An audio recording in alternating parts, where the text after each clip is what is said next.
I'd also like to introduce Daniel Zieblatt. He is Eaton Professor of the Science of Government at Harvard University and currently visiting professor at Wissenschaftszentrum Berlin, which is the Berlin Social Science Center. He specialized in the history of democracy, and you may be familiar with a recent book that he co-authored, which is called How Democracies Die. And I'd like to introduce Anna Luhrmann, who is Deputy Director at the Varieties of Democracy Institute, V-Dem. And that institute is hosted by the University of Gothenburg. She, at the beginning of her career, was one of the youngest members of the German National Parliament, the Bundestag. And with that, I would like to pass on to Anna. Thanks, Crystal, for the introduction, and thanks everyone for joining this event. We're very thrilled today to be launching our resource guide that we've been working on for, I think, more than 2 years now. The resource guide was discussed, or the topics of this resource guide, Defending Democracy Against Illiberal Challengers, was discussed at the Berlin Democracy Conference that we hosted in November 2019 in Berlin, in collaboration with the Wissenschaftszentrum Berlin, as well as the Open Society Foundations. And we really would like to thank our partners for this very, very fruitful collaboration. At this conference, there were about 120 scholars and practitioners from all around the world, and we discussed about the evidence we have and also practical tools and ideas about how to protect democracy against illiberal challenges, against authoritarian challenges, and particularly how to move from knowledge to action. And this resource guide would not have been possible without the discussions at this conference. So I know that a lot of conference participants are in the audience right now. So I really would like to thank you also for your input in these discussions. And basically, the idea of this resource guide is that it's not sort of like a how-to book that gives some easy solutions, because unfortunately these kind of easy solution and magic bullets don't exist for this very complex and complicated topic. But what we are trying to do here, and I think what nobody has done in this format before, is to summarize, digest, catalyze the available academic evidence on this topic with a view to some lessons that practitioners could potentially learn from this. Again, this is not straightforward. These are merely some tools, some resources that each and every one can go to and get some ideas for. And I think that is sort of, that's an important remark to start us off with. And we provide these kind of tools and resources for a broad variety of practitioners, also for academics who seek to study this topic more, for politicians, for civil society, for civic education in particular, for journalists. So it's really, there's something also for each and every engaged citizen that seeks to find the right language on how to address illiberals. So what I want to do in the next 15 minutes, also I want to introduce this resource guide to you. First, I will talk a bit about the situation. So how do actually illiberals challenge democracy? What kind of strategy do they use? And then I will talk about the strategy or what appropriate guidelines could be there for a democratic response. And then finally, I'll conclude with some ideas for tools. So what can Democrats actually do to address the illiberal challenges?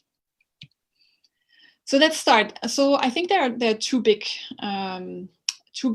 challenges or two big strategies that illiberals use. The first thing is that they actually say there's something like an illiberal democracy. And here particularly, you see the most prominent politician that has used this term, Viktor Orban of Hungary, who said he wants to develop Hungary into an illiberal democracy. But let's think a little bit about if this is actually possible, something like an illiberal democracy. And when we think about that, we need to think about what do these people that use this term actually say that it entails. So first of all, they, and in particularly also those that use this very strong populist language, they say, yes, we are the majority, right? So wir sind das Volk in German. So we represent what the people want, which actually often is not true. So this is really something that a trap that Democrats shouldn't fall into, and a narrative that shouldn't be copied, also not by journalists. Then here, Viktor Orban, what they say is, well, anything that the majority wants is democratic, right? So even restricting the rights of minorities, for example, could be democratic. We also know that this is not true.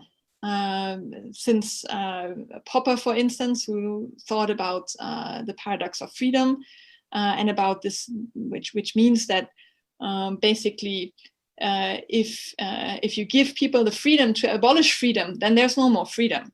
So that you need to put a limit to what can be subject to a majority decision. This is also known as his idea of that there shouldn't be tolerance towards the intolerant.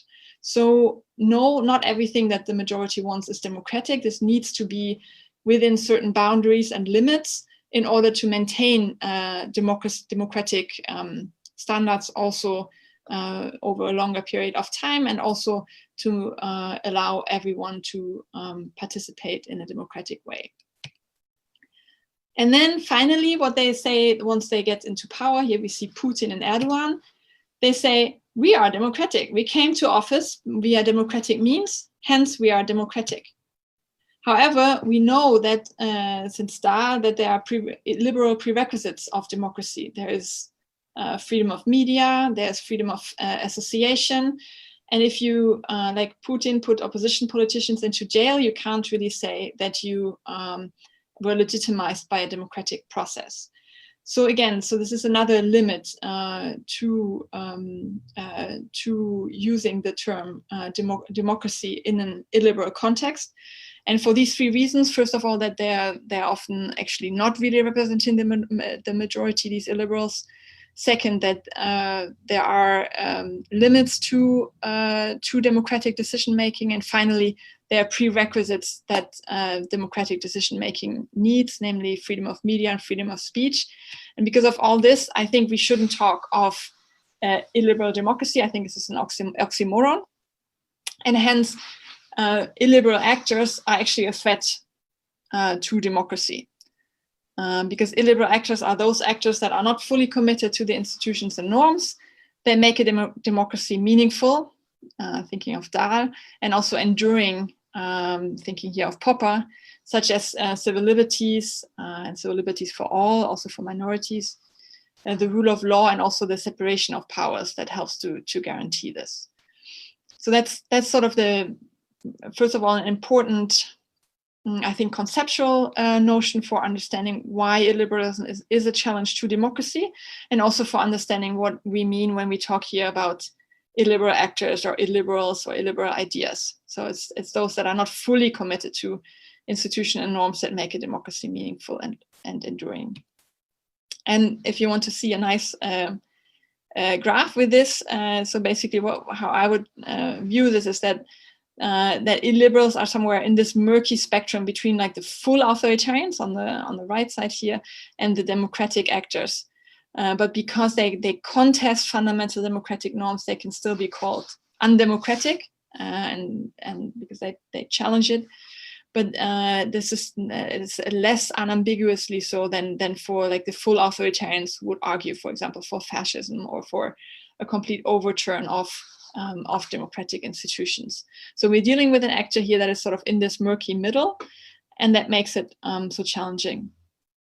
Second, in addition to illiberals claiming democratic legitimacy, they also benefit from what we call toxic polarization. So toxic polarization basically means that ideology becomes more important than the democratic norms and rules. And that also that exceeds clearly like the healthy policy debates about, for example, are you in favor of, let's say, nuclear power plants or not? But that go onto the very foundations of who is allowed to participate, how does participation look like, and who is a legitimate political actor.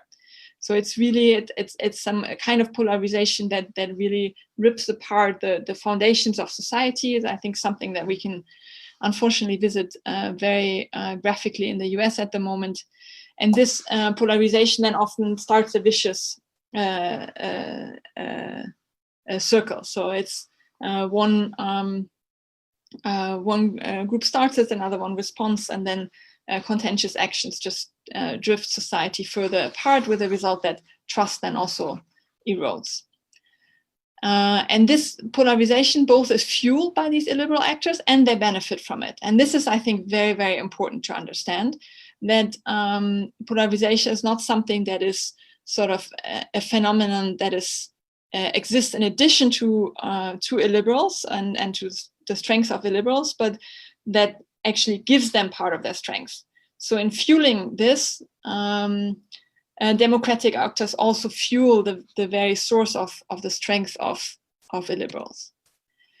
Hence, we need to think about both polarization and illiberals' claim to legitimacy. So if we think about this, then what are the appropriate guidelines for a democratic response? So I think, and I think we see that a lot in many European countries and in many other countries, that democratic actors face a strategic dilemma when they want to address illiberals. Because on the one hand, as I just said, illiberals benefit from polarization. Okay, so if you think about polarization as a main problem, then your response might be actually tolerant strategies, might be strategies of reaching out to moderate illiberals, to those that challenge democracy. It's a little bit follows very roughly this slogan that Michelle Obama once coined: "When they go low, we go high." Right. So it's basically saying that we need to do everything we can to reduce polarization. On the other hand, when we do so, then we risk to actually treat illiberal actors as normal actors, as democratic, in the same way as other democratic actors, and thus that might make it easy for them to actually gain democratic legitimacy.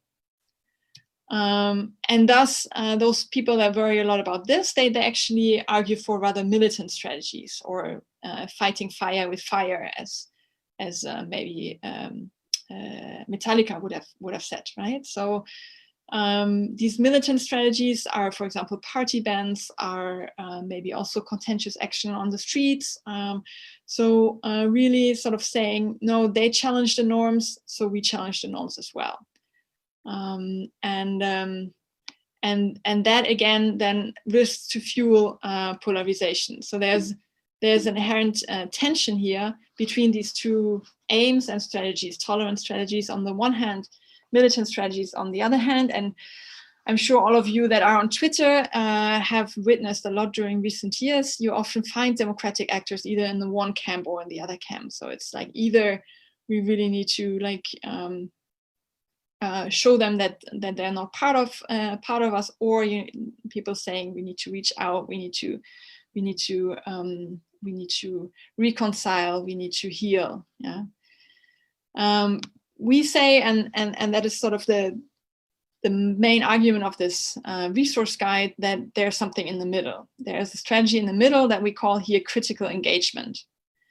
And this critical engagement is not a strategy that should be used for really authoritarian actors. So for example, for people like Höcke in Germany, that is clearly can be labeled as a fascist and clearly challenges the democratic order. But critical engagement can be used for those followers that might sympathize with illiberal ideas, but still can be reached with arguments and are less sort of deeply rooted in a far right, in this case, authoritarian camp. So critical engagement basically tries to debunk illiberalism, and I'll give some more examples now in the remainder of my presentation, without at the same time fueling polarization. And this is very tricky, of course. I mean, doesn't always work, but this should sort of be the guiding line for which on which to think about.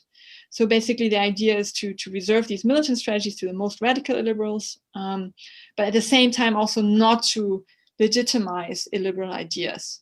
And I'll bring some more examples in a second.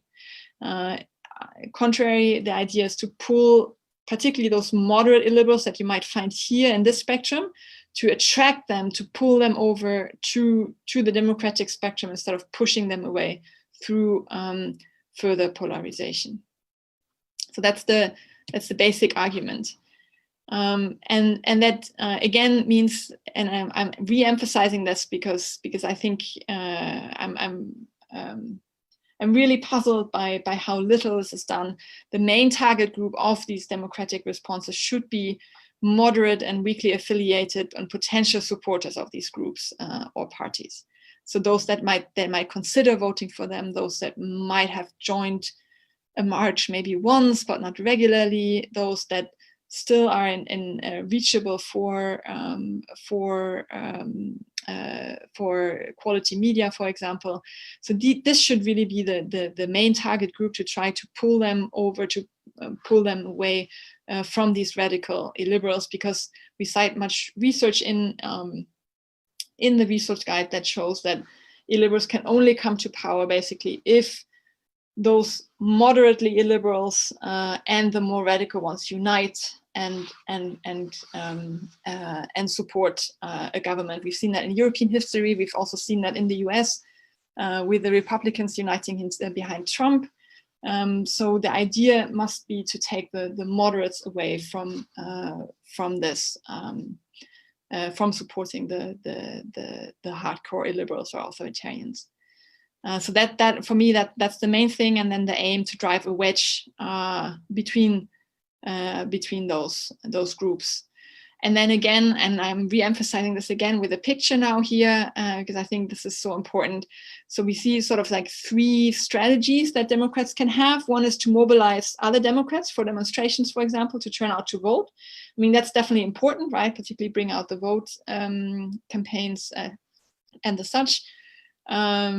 But this will probably not be enough. Rather, one needs to think about actions that change illiberals' behavior, like voting, like participating in demonstration, like using hate speech, and even more so, I mean, this would be sort of the core target, the attitudes, and this is why we emphasize civic education so much in this resource guide. So that's the idea. Now we come to the more concrete tools. And as I said, our idea is sort of with this strategy of critical engagement to be here in between the militant and the tolerant strategies. And this means something different for each actor. This means something different for the state. This means something different for political parties, for civil society, and for the media, and also for individual citizens. And I'll take you through that now in the remaining 5 minutes. So let's start maybe with language that we all need, right? So language is super important. And here probably Paulina is a better expert than I am actually on this topic. So the idea here is really to reframe conversations with and about illiberals. And here we've summarized like 3 strategies, but you find more in the resource guide. Argumentation trainings, moral reframing.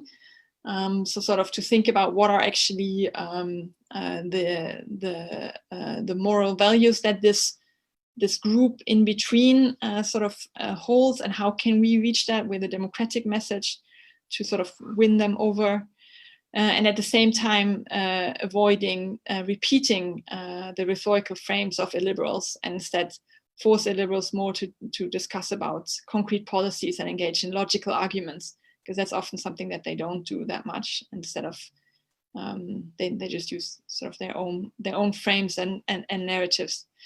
And I should maybe say here, so all these individual chapters were written by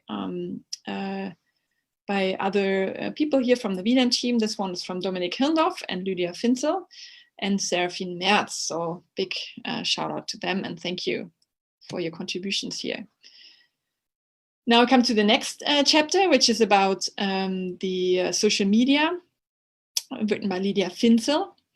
And here she has been thinking about filter bubbles. So we have actually quite a lot of tools to mitigate filter bubbles. There is an app, for example, Diskutier mit mir in Germany, where you can start chatting with people of different viewpoints to sort of cross polarizing divides. Then fact-checking with disinformation is another important one.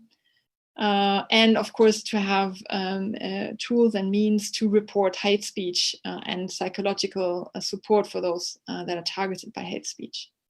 That's really important. We come to resources and tools for media and civil society now. And here in this chapter was written by Sebastian Hellmeier. And the point here is that instead of just ignoring or demonizing illiberals, democratic journalists should use their channels to contextualize illiberal ideas and debunk radical illiberal worldviews, but at the same time not over-report, right? This sounds a little bit like it's sort of we're trying to, how do you say in English? Die Quadratur des Kreises, so, right? So we're trying to do a bit too much here. But I think it's actually possible. And just one example, I mean, we all followed the recent debate about this horrific op-ed that the New York Times has posted last week. And I think for me, it's relatively clear here that illiberals shouldn't have the opportunities just simply to post op-eds in quality newspapers. But if needed, then journalists can report about these kind of suggestions while contextualizing them, right? So that's the idea. That you mention, okay, well, this prominent politician has made that suggestion, but this is actually undermines democratic norms because of 1, 2, 3, right? And this is really, and this is also this basic idea, like these illiberal ideas should not be treated as any other democratic idea, where you have to give everyone room and equal room and you can just have different point of views. This is really something that goes against the very core of democratic way of organizing society. So this needs to be treated differently, I think. The same also within civil society organizations. Of course, we need constructive dialogues and we need channels of communication as much as possible. However, we have reports, for example, in Germany that the AfD like very, very aggressively and strategically tries to actually take over civil society groups such as fire brigades and these kind of organizations. So here it's very clear to also, very important to also make sure that this doesn't happen and that radical illiberals could be excluded.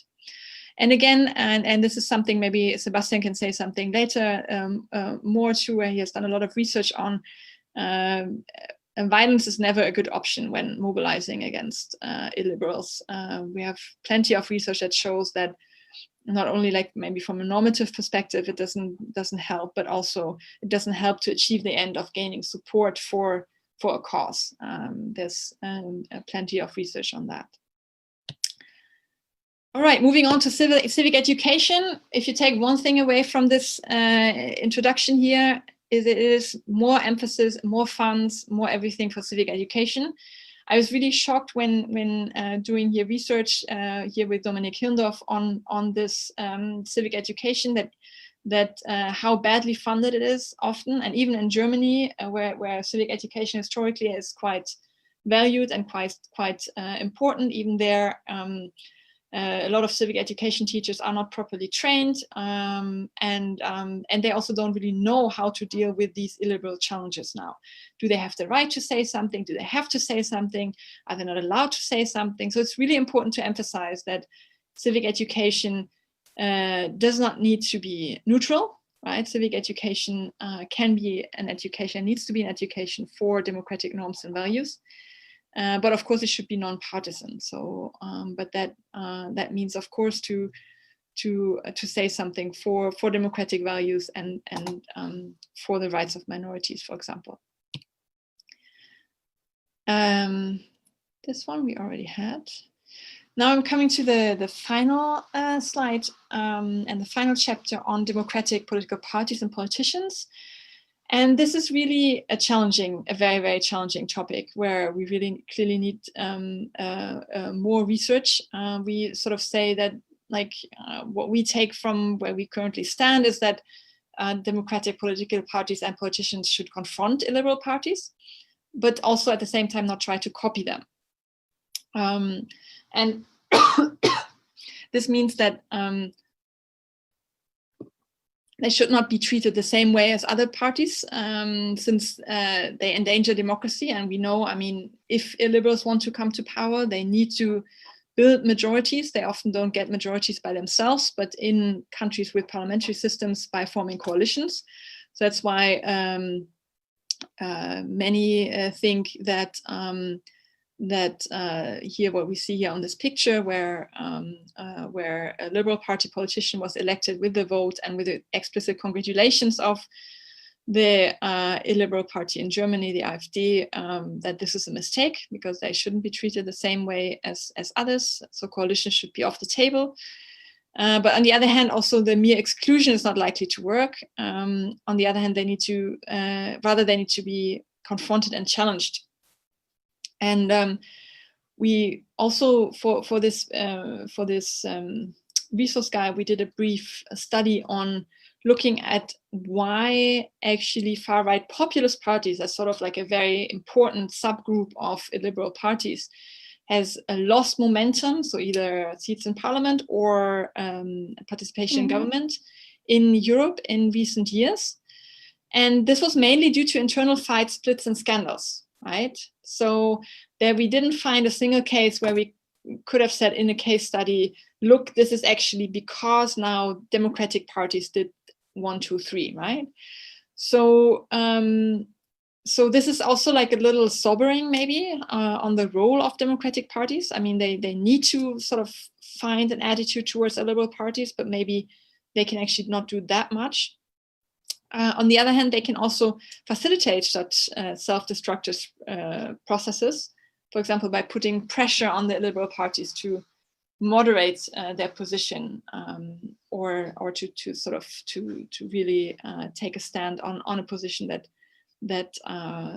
will facilitate splits within their ranks.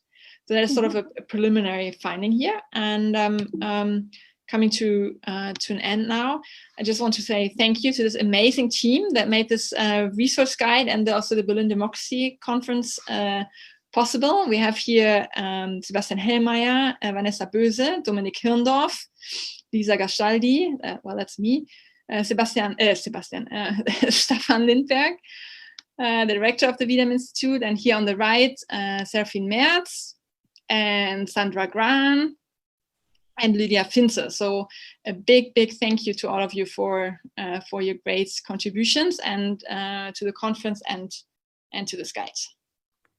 And that was it. Thank you very much, Anna. So now we're going to hear some reflections from Daniel.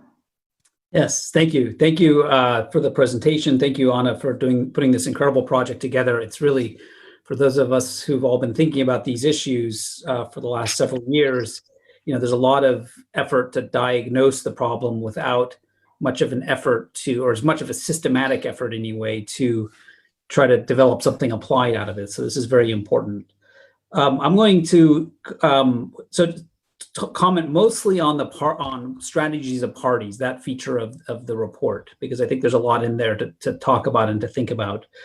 But I just want to begin by saying what I particularly admire about this this report is that, you know, this recognition that there isn't a silver bullet, that there's not a single answer for how to deal with illiberal forces. I think this is really important. And, you know, the world's a messy place.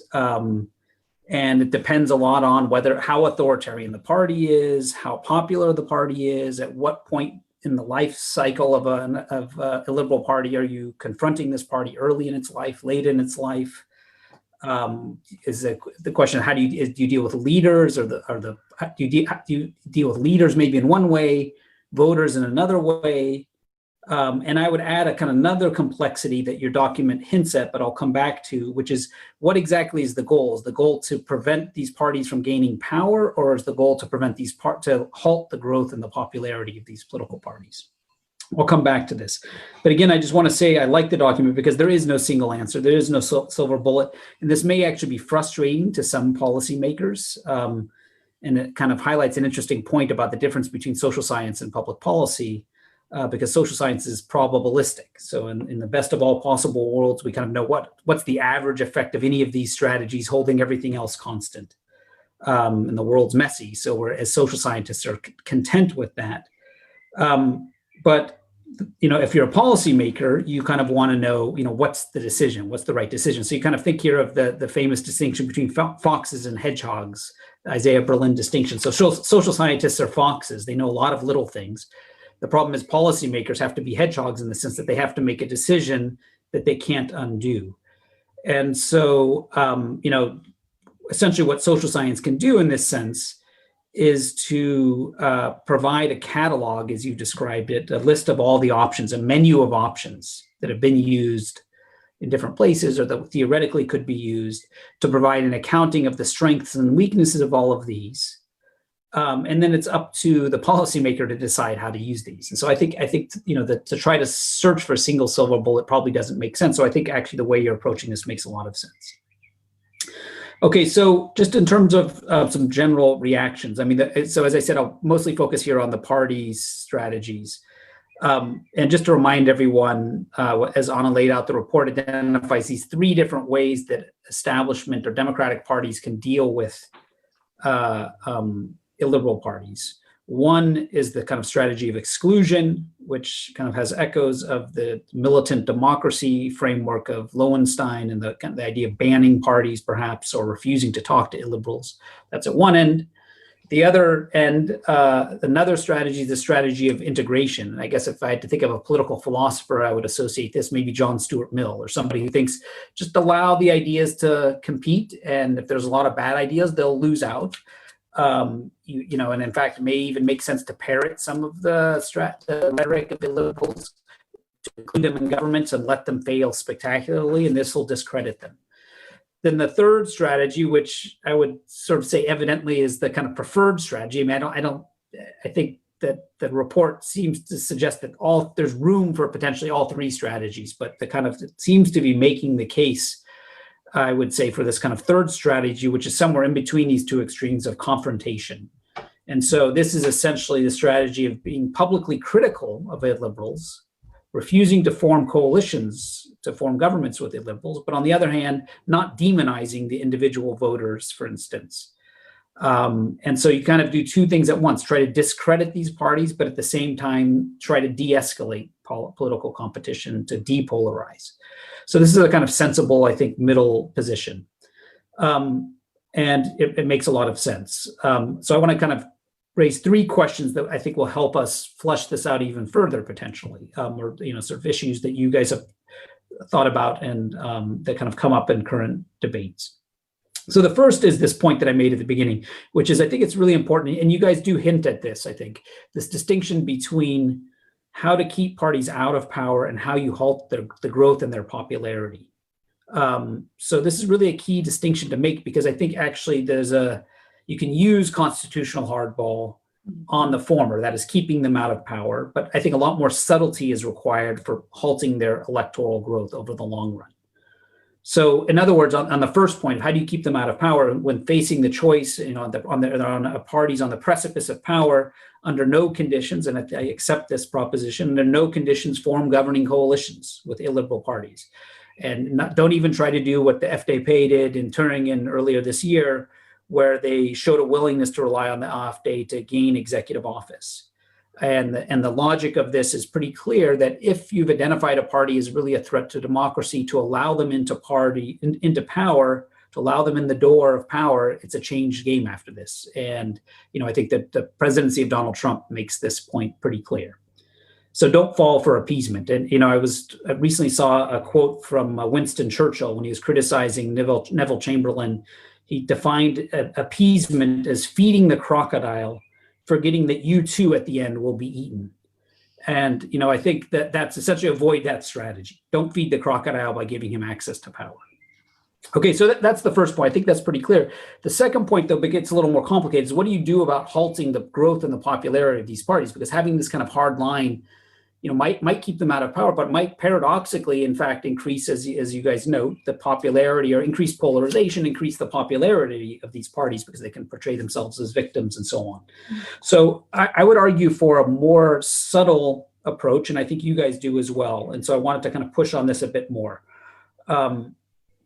So I've been in Germany since August, and I've been closely watching how the German establishment deals with the AfD in everyday politics. And I could kind of reconstruct the code by which, they're improvising a lot, but there's a kind of code that has developed for how they deal with the AfD. And I'm just curious, what the authors of the report would think of this.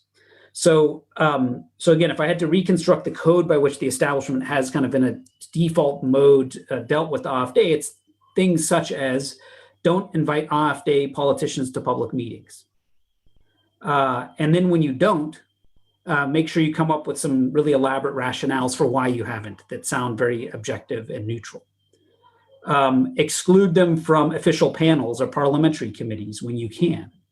And if you can't, if they have a kind of legal right or parliamentary, rules require their participation in parliamentary committees, you can shrink the size of the committee to dilute or expand the size of the committee to dilute the impact of a particular party that you don't like. Or maybe you change the way the rules by which party chairmen are selected, or sort of honorary positions are selected in order to exclude parties that you don't like from positions of power. So in other words, you kind of use the everyday levers of institutions, parliamentary committees, oversight committees to socially isolate, stigmatize, sideline what establishment politicians might think of as illiberal authoritarians. So in a way, this is how Steve Levitsky and I define hardball, interestingly, in our book, is we use the letter of the law to the maximum to exclude them from debate. Now, maybe you sense a kind of skeptical tone in how I'm describing this, but I don't think that's necessarily the case. I think there may be reasons to do this. For instance, to not include the AfD on the board overseeing the Holocaust Memorial might be something that people think makes a lot of sense. But I guess my only point here is that it does, in this kind of confrontation, this third strategy, there is a potential risk of escalation, or does it? I'm curious. Do you consider these the kind of measures you're thinking of? And if they are, or even if they're not, I kind of urge, and I think they may be justified, but I think it's important to recognize that they have there's a risk, there's a cost, which is it potentially escalates politics over the long run and turns an illiberal party into a victim. So I'm again, curious what. So again, it may be warranted, but I'm curious what you guys think of these types of strategies. So while it's absolutely important, I think, to maintain a hard line when it comes to providing access to power, the question is maybe we should be more cautious, or should we be more cautious when dealing with them with these kind of parties on an everyday basis with other politicians in a parliament. Again, with the fear that escalation and polarization may result. So two final points. So I think your report is very promising. This last point that you made in your presentation, but I think underdeveloped section, as you also said, on how illiberal parties fall apart. That this is very interesting, because again, like in the last 6 months the first 6 months of 2020, we've had lots of bad news, as we heard at the beginning. But the bit of good news is the apparent fall of the AfD in popularity in Germany. And so, how is this happened? And the authors note in their report that there's 4 very proximate conditions that they do this nice survey of the fall of illiberal parties. And they note that the proximate triggers are internal splits within illiberal parties, criminal charges against leaders of illiberal parties that seems to bring about their demise, the rise of new radical right parties, and the resignation of party leaders. So these are the things that happen right before these parties tend to fall apart. So this is useful, but I think it leaves open the question that I would love to hear more about, and I think maybe this is something that certainly could be studied a lot more, is I think, Anna, rather than being depressed or something, that the strategies that you laid out don't seem to have anything to do with these proximate conditions. I think the interesting question is, in what way do the strategies of parties lead to these proximate triggers? Are there things that parties can do to facilitate these kind of triggers?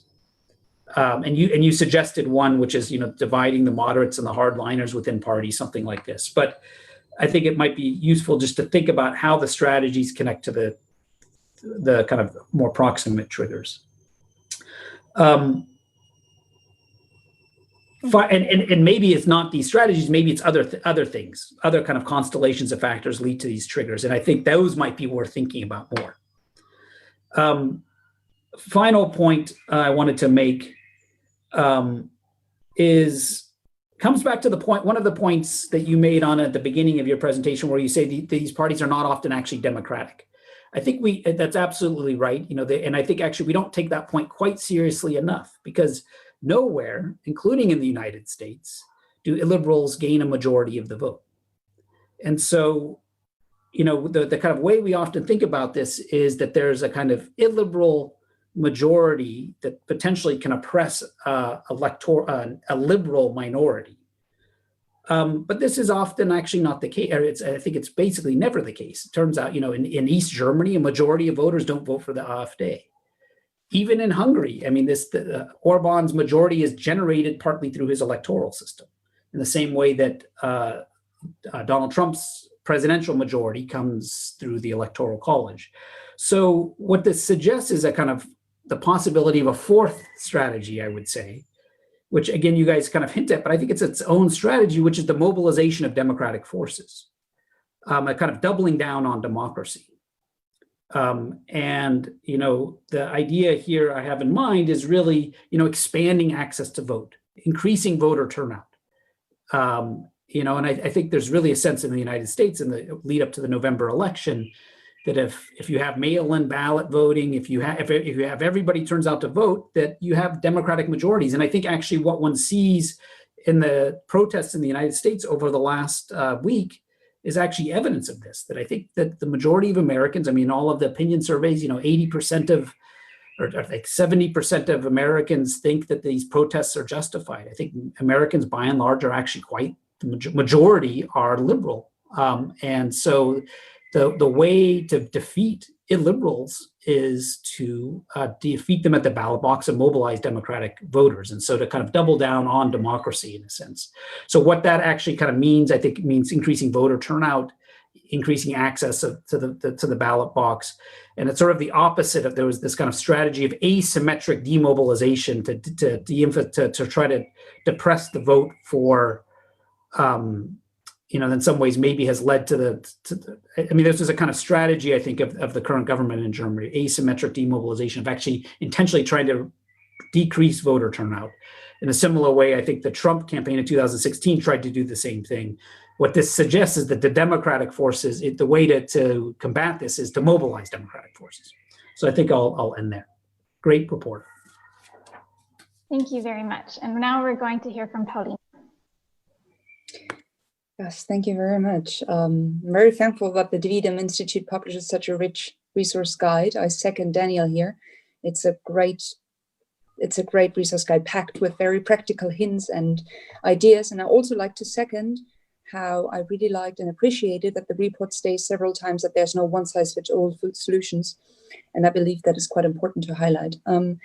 Yes, thank you very much for inviting me to hold a commentary from a civil society perspective. I believe it is most interesting for us all in this webinar if I focus within my 10 minutes upon those sections where I could not fully agree, would like to add something, or where I think that the search for answers is not done yet. So I'm going to structure the comment among the three target groups which were named in the report. So first, democratic politicians and parties, second, media, and third, civil society organizations / civic education. First one, democratic politicians and political parties. So the report says, as Anna also said in her introduction, illiberals endanger democracy, thus coalitions with them should be off the table. Reading this, I asked myself, so where does a coalition actually start? Is a cooperation already a soft form of a coalition? And as Daniel already mentioned, early this February this year, we witnessed in Germany that the democratic politician from the FDP cooperated with the liberals, using their votes to win a chair. And after a great political and also civil outcry, the politician resigned. So to me, this incident shows that we need a deeper discourse on what is meant by cooperation and what role dependency plays here. I mean, we all know that dependency is a somehow normal part of politics and political representation. I believe it's based upon a minimum level of trust and upon unwritten rules of respectful behavior. Since liberals do not feel committed to those unwritten rules, and they even more strategically bypass them, I would like to propose the following guideline when it comes to the interaction of democratic politicians and liberals. Never make yourself dependent. This phrase would not prevent interaction generally, but draw a rather specific red line. So second point about media and framing. I believe it was on page 30, you offer a great list of hints and how journalists and media outlets can critically engage, use fact-checking, become more transparent, and also make use of social media, you said, or new media. As much as I agree with that hints, and I would like to second them strongly, I was somehow missing some fundamental hint on that media bashing is an integral part of a liberal strategy.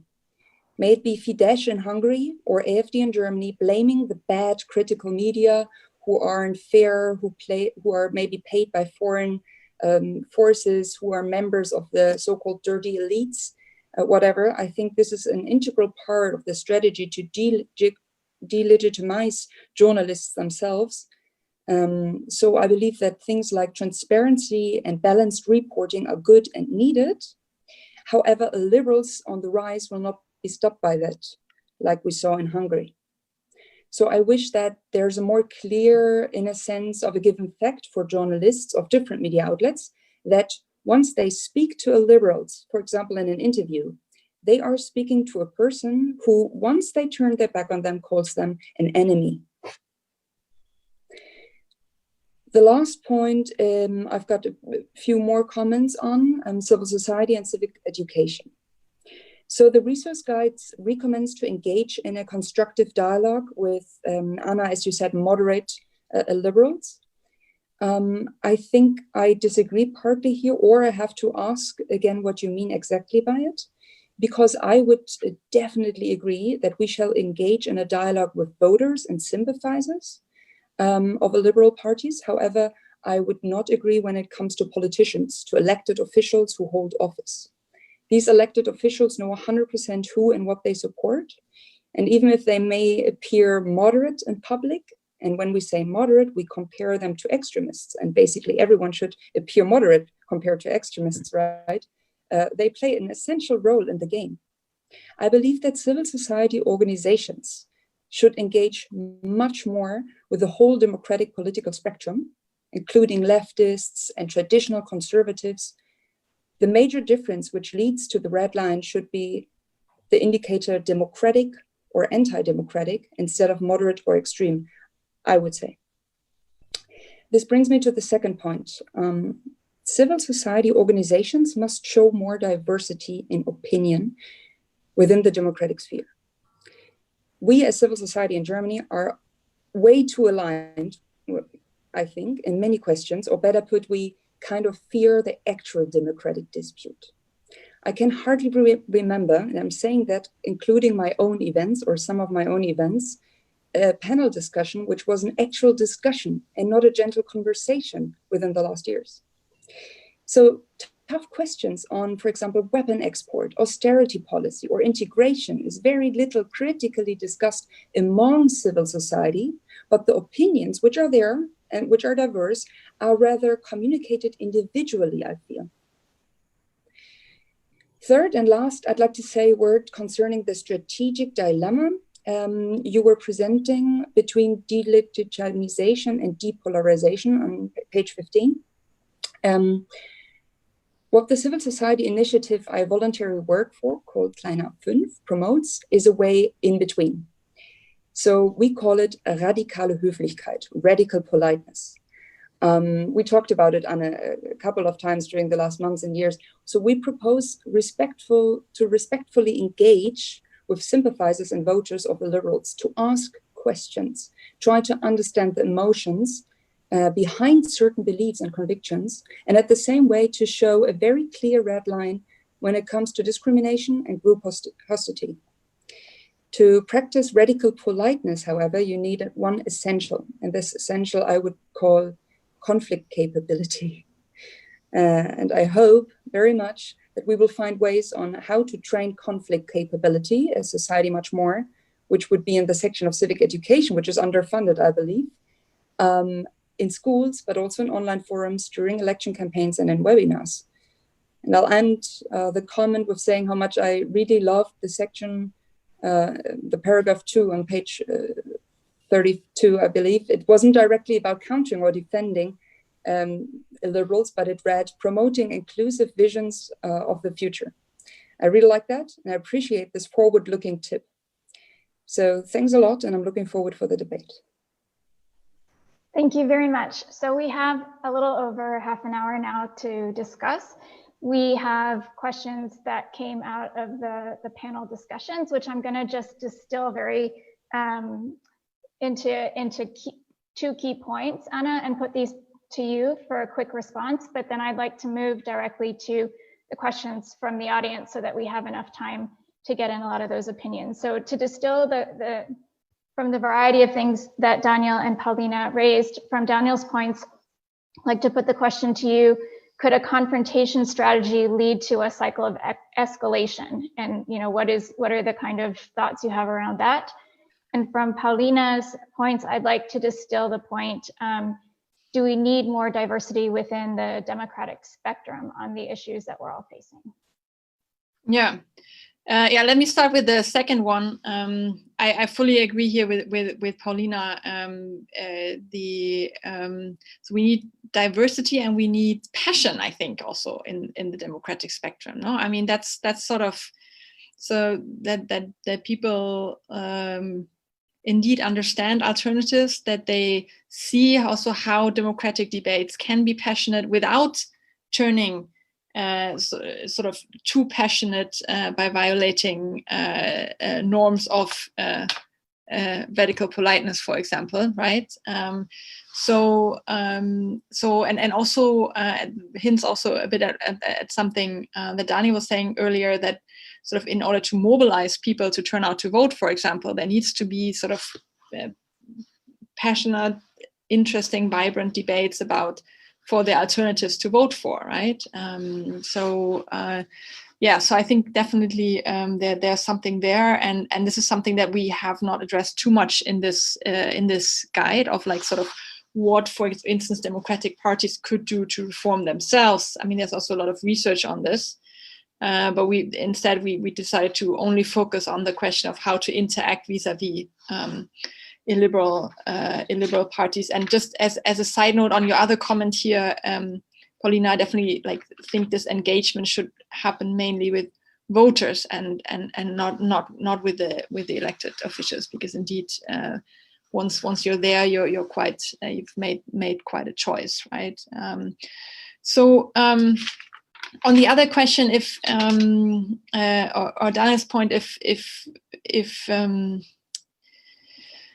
sort of confrontation can also lead to an escalating of the situation. I mean, that's sort of the risk, no? That's also why it's not like, if you would completely want to avoid anything that spreads polarization, then I guess you have to locate yourself in the realm of tolerant strategies, right? Or of strategies that basically treat these parties as any other party. I think, however, so the risk is definitely there. But again, no, I mean, if you treat them as any other party, then you also sort of legitimize them, and you signal that yes, they can be on the board of the Holocaust Museum, no, or memorial, no, and which we of course don't want to have. But what I think, and that's why sort of why we call this like overall critical engagement. So the confrontation is just like the party branch of this. Why we call this like critical engagement, because it's not enough just to be critical and just to be like, no, we don't want to vote for, let's say, an AfD member as the Bundestag's president, right? The big debate in every parliament in Germany whether Democratic Party should vote for AfD members as deputy presidents of the parliament. So I think it's not enough just not to do it, but it needs to be argued and justified all the time. And also this whole, and that's why it's sort of engagement, why it's not enough to say critical, to be critical, but also to engage then with these potential supporters to sort of mitigate this risk that it contributes to enhancing polarization instead. But yeah, I mean, again, the spirit of this whole guide is that this is not easy and needs to be navigated in each individual choice, basically. Thanks very much.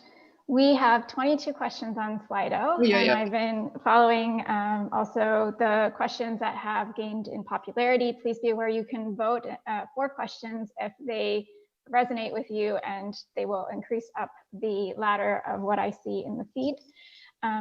And so I'm going to go to one of the most popular questions, which is around if we need to understand democracy better, if we need to improve our understanding of democracy. And this connects with a couple of other questions that are in the feed around the vocabulary we're using. So everyone that's coming to this discussion is coming from a different background. I think some people are familiar with V-Dem's data set and how this terminology is thought through, and how different governments are sort of ranked or thought about in a spectrum of democracy and autocracy.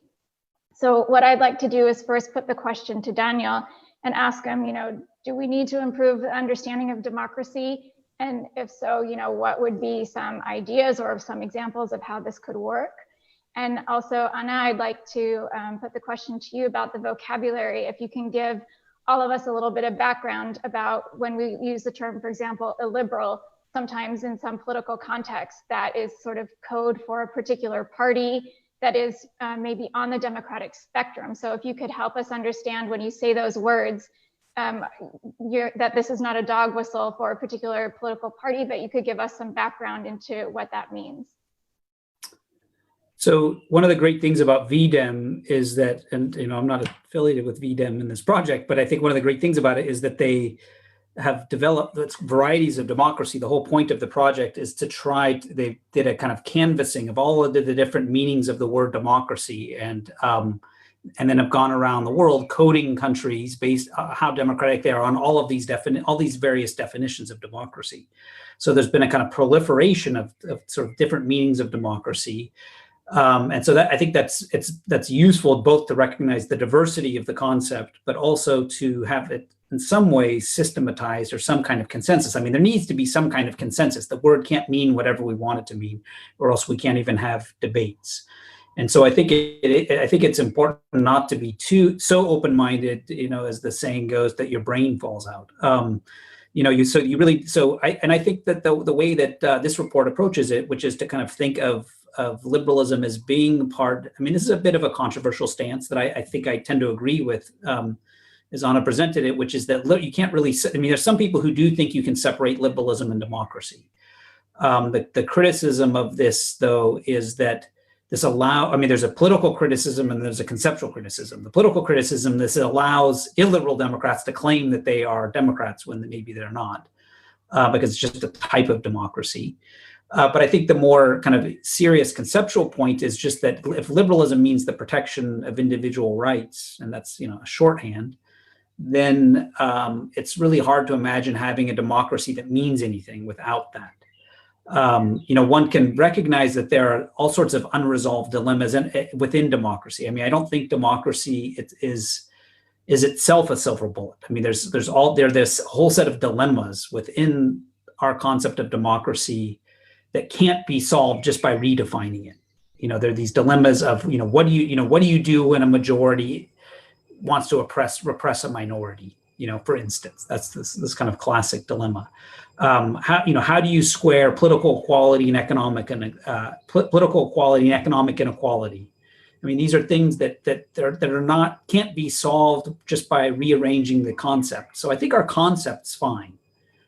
It's the implementation of the concept that we need to work on. And so in that sense, I guess I would take a position that, I think the problem's not it's not our definitions. I think we're doing fine on that front. Yeah, I would say maybe not the definition, but indeed the public debate about them.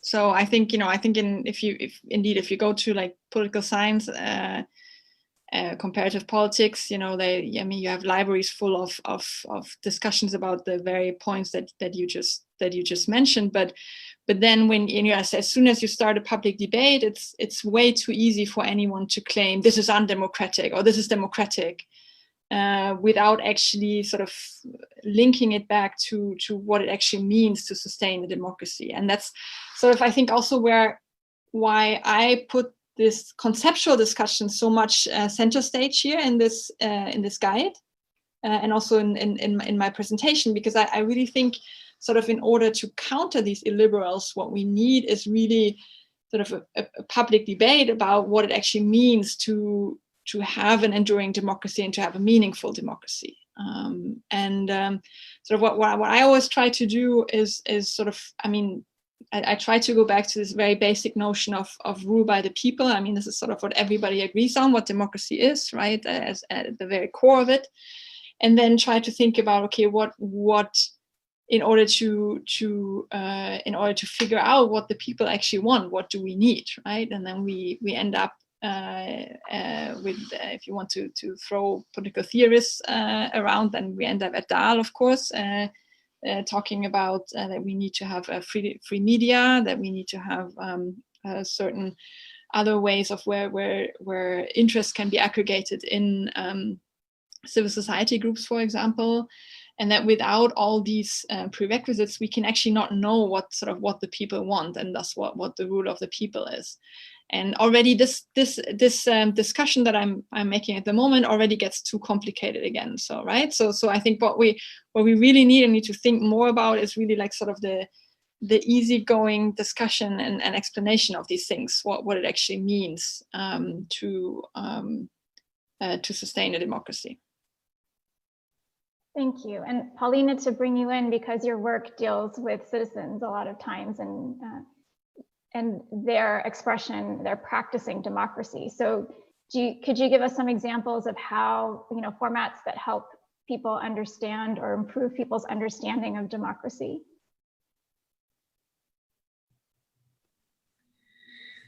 Well, I'm a big fan, to name something which is not from my work, but from someone else. I'm a big fan of Aula, this project which is in schools and where they actually practice democracy without sitting in class and learning about history, but learning what it means to have an idea, to fight for that idea, and to find out that it's not that good in the end, or that this good idea will only come into practice if you find fellows who help you put into, actually getting it done.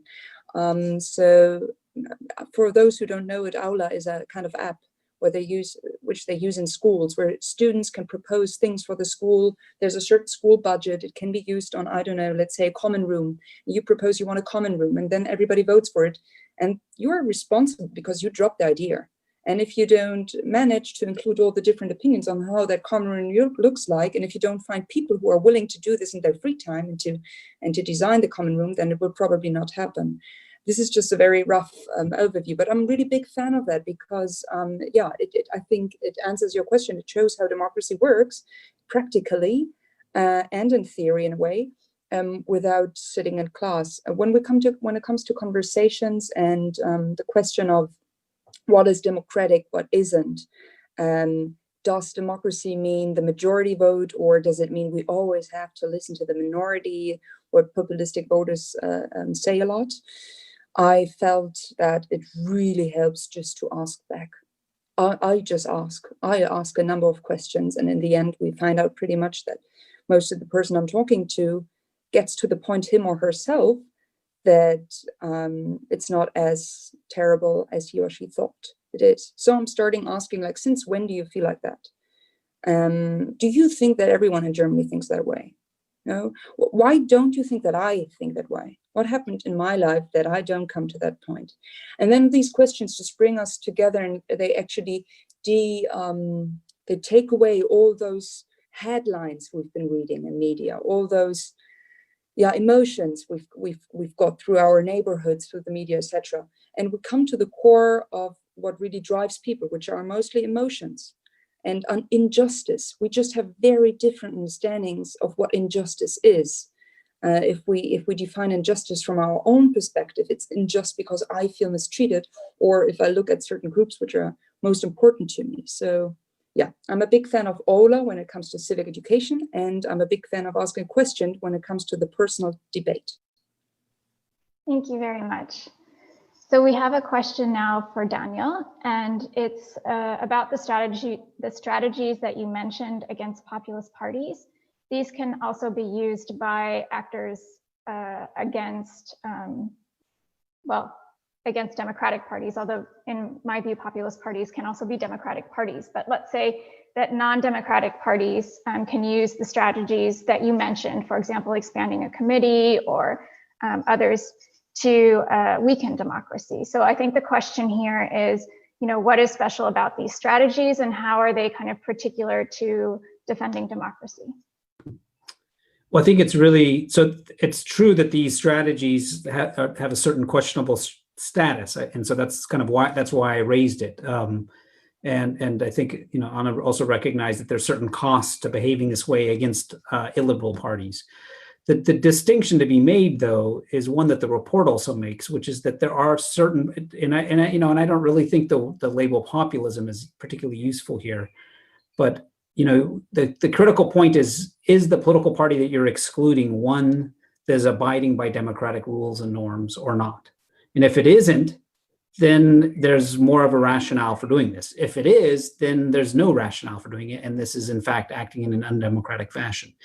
There's this, and the report takes up this idea of a litmus test that Steve Levitsky and I proposed in our book, where you kind of can come up with a set of criteria to evaluate politicians before they get elected. Do they portray their rivals as criminals? Do they endorse violence?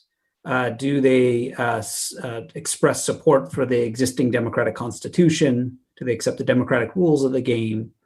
And so on.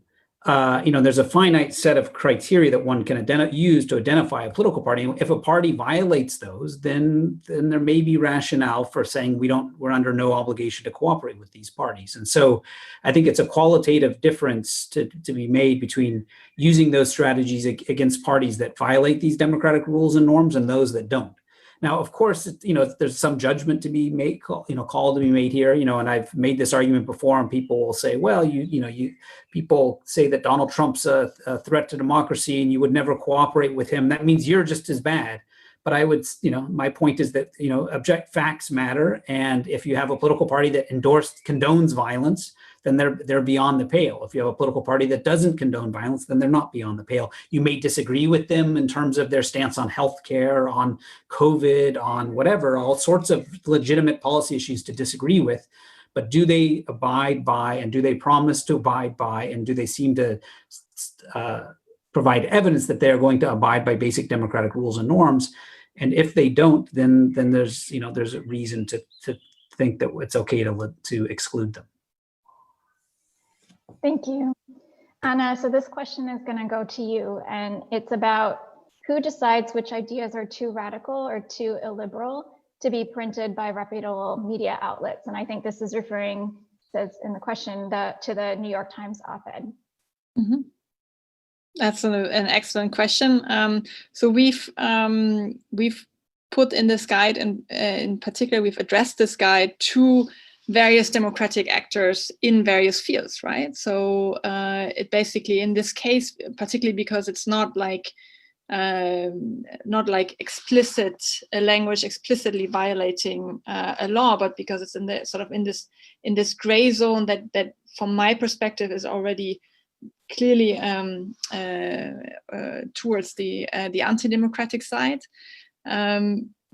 In this kind of sort of zone, we need individual actors to make this call. So we need journalists themselves to make this call, editors to make this call. We need teachers in the classroom to make this call, civil society groups. Like, I mean, as I said, we had in Germany this big debate with the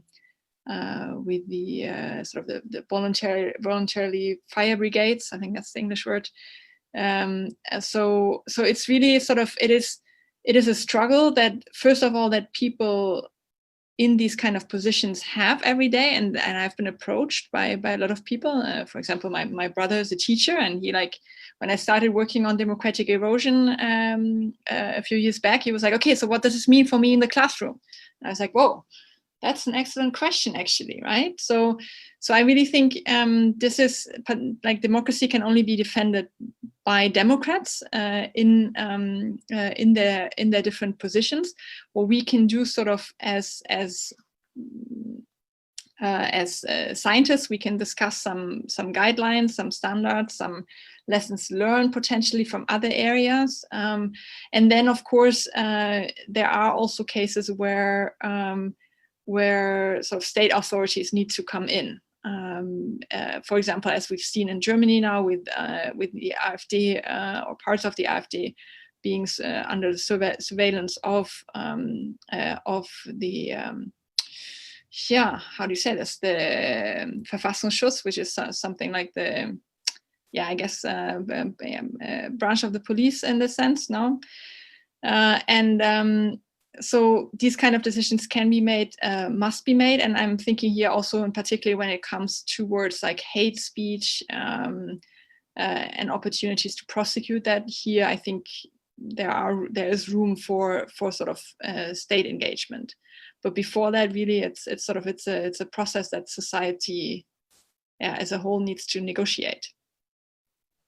Thank you. Yeah, and Verfassungsschutz is to protect the Constitution, to make sure the authority that protects the Constitution in Germany. So when I read the guide, and this links to the next question in the feed, one of the things that we see, and we see it also in philosophy throughout history, including Popper and Plato, is that basically democracy has a kind of built-in side door that would allow some bad actors to tear it down from the inside when they get inside. And this is something that you can't prevent because democracy ensures freedoms, including freedom of speech. And so now we see a lot of politics around identity, which originally for me was a bit confusing because why would policy regulate identity? This is sort of a counterintuitive, but the way now that politicians have been gaining a lot of popularity is to talk about identity and to turn that into politics. So the question is, what is the role of identity in political polarization? Shouldn't a confrontational stance against the liberals potentially lead to more polarization? So when we get into the politics of identity, and we reach sort of the boundaries of what is democracy regarding rule of law, regarding freedom of the media, regarding stances on violence, repression of minorities. When we reach that threshold, when is this cycle of one identity of one camp and the other identity of another camp turn into kind of a self-fueling division?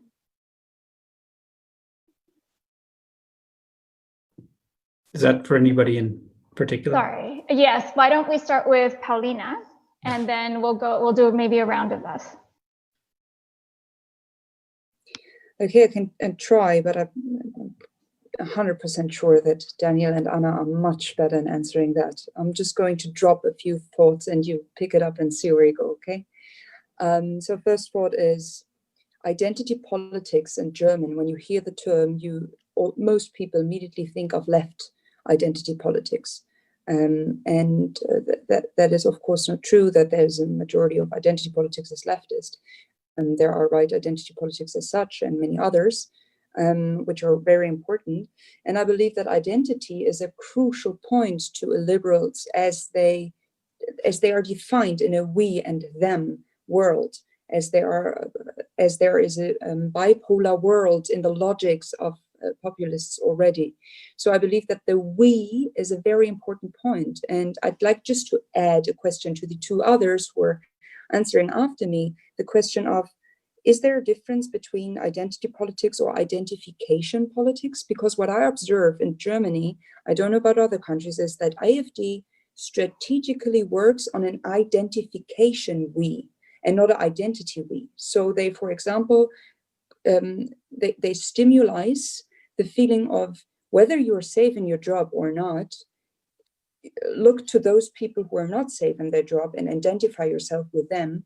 You are a crowd and you are under threat because of, for example, foreigners coming to our country taking its jobs. So there is a trend, I believe, to observe of identifying yourself with others whose criteria you don't necessarily have yourself, but you shall emotionally feel linked to. So sorry for my unqualified answer, and I'm very happy to listen to Daniel and Anna. Thank you. Let's pass on to Daniel. Yeah, I think, this is a tricky issue, first of all, because, what the questioner means by identity politics and what each of us mean by identity politics may differ, and what everybody in the audience may think they mean by it. It's one of these terms that's a very contested term. I don't think identity politics is inherently illiberal. It can be both a liberal force and an illiberal force. I think the Black Lives Matter movement was for very long criticized by people on the right as being a kind of identity politics that's illiberal because it's pushing for a particular group. And people responded to this by saying, well, all lives matter. That's the real liberal position. But I think the reality is Black Lives Matter, as we've seen, is a push for basic civil liberties.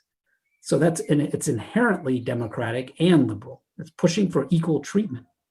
Now, people may disagree with my characterization of Black Lives Matter, but that's my view on it. On the other hand, it's true that you could imagine an identity politics which is pushing for an exclusive or an exclusionary policy, or it's pushing against inclusiveness, is going to be illiberal. So I think it depends really on the content of the policy that one's demanding on the basis of this identity. And just an additional point, though, in terms of how this connects to polarization, I think it is true that in the United States that one of the drivers of polarization and the high levels of animosity between Republicans and Democrats, there's this famous statistic that gets thrown around that whereas in 1960, 10% of Democrats and Republicans said they'd be upset if their child married somebody of another political party, today that number's over 60%. So there's this deep-seated animosity between the parties. And one plausible explanation of this is that the Republican Party is essentially an all-white Christian party, 90% white. It's kind of shocking, in a highly diverse society. And the Democratic Party is a very diverse, multi-ethnic party. And the source of the polarization in American politics, I think, initially began on the Republican side as a kind of asymmetric polarization, where there's a sense that a formerly dominant group status and position and power is being challenged. And so given that, there's a sense of fear, and this leads to polarization in the sense that you fear the other side. You existentially have a fear of the other side. So if that's what you mean by identity politics, then I do think it can potentially be dangerous. But I do think it's a word that gets used sometimes as a kind of fighting word to attack people who are demanding equal rights if you're not a member of that group. And so if a group's pushing for equal rights and you're not a member of the group, a way of discrediting them is by saying they're pushing for special treatment.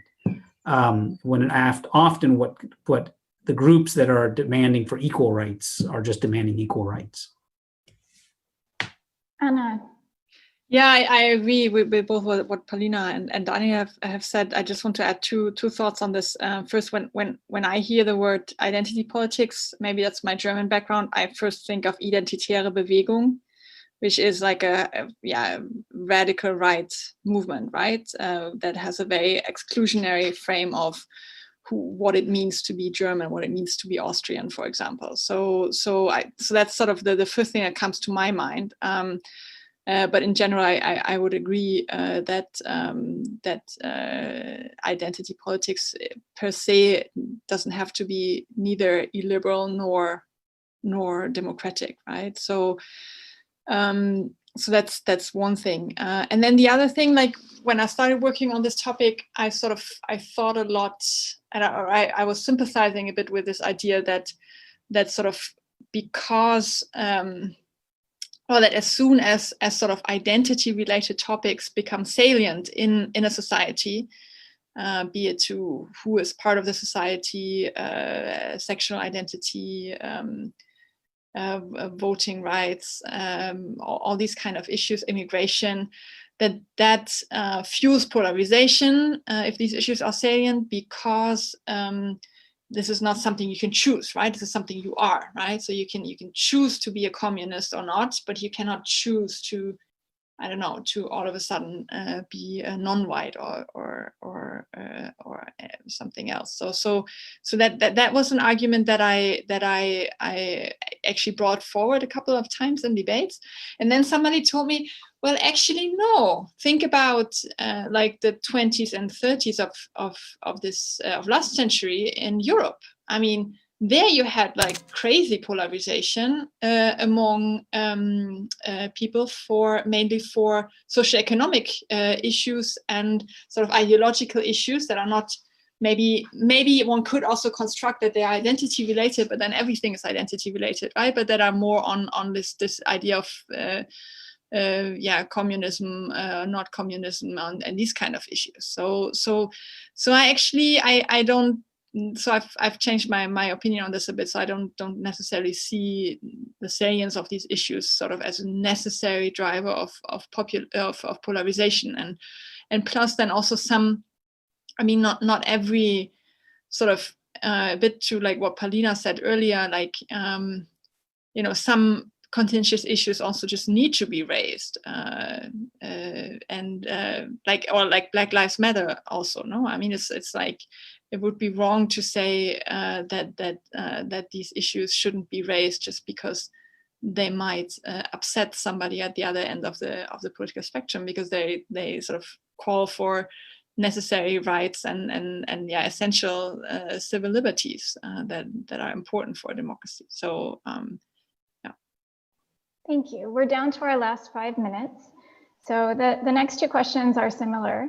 They have to do with the term illiberal parties and how you benchmark them. So we'll recall on your slide, we saw, the green, yellow, and the red. And, how does a party like Law and Justice end up on the spectrum? Just to reaffirm that beauty is not in the eye of the beholder on this. Yeah.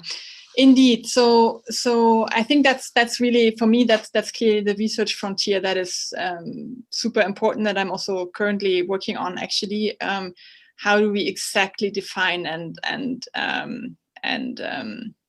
specify this? And Daniel has already mentioned the litmus test that he's proposing in his book, building on the work of Juan Linz back from the 1970s.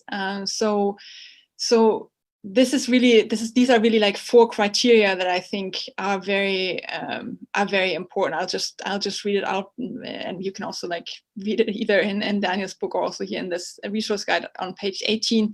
So it's basically, the first criteria is a clear rejection of the democratic rules, or a weak commitment to the democratic rules of the game. So that would be a criterion then for an illiberal. The denial of the legitimacy of the political opponents.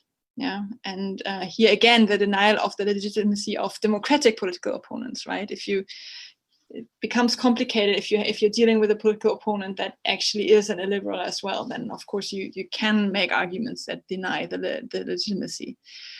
Third one, and this is a very critical one, the toleration or the encouragement of violence. I mean, this is why everybody got so upset about Trump's recent tweets, right?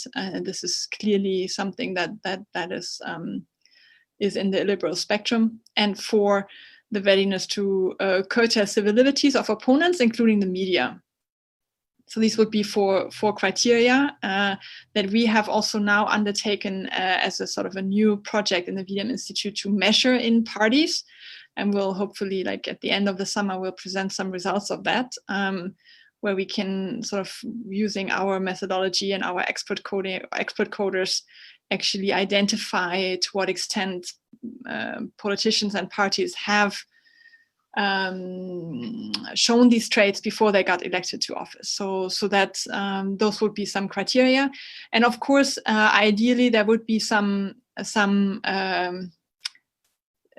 impartial arbitrary that could judge on these criteria. I mean, in some cases we have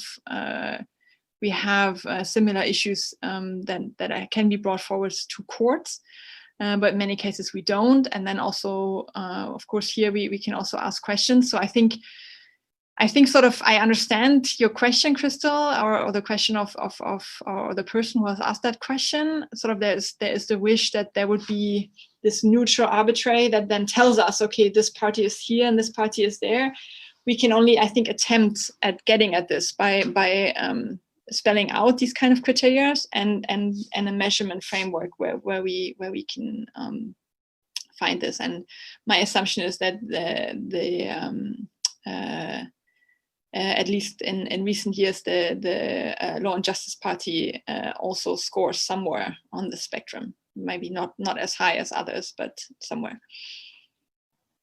Thank you very much. We're down to the last minute, so I'd just like to conclude. Thank you to our three speakers very much for everything that they've offered us. Also, for me, one of the key learnings of this resource guide is that democracy is not self-perpetual. It requires that we all take action, and this guide gives us some ideas about how we can become active and be active to do that. You can download the guide and you can read into it more deeply. I'm sorry we didn't get to everyone's questions, but some of those questions will be answered if you have a look. So thank you very much, and I'm wishing everyone a good day. Thank Bye. you. Thank you.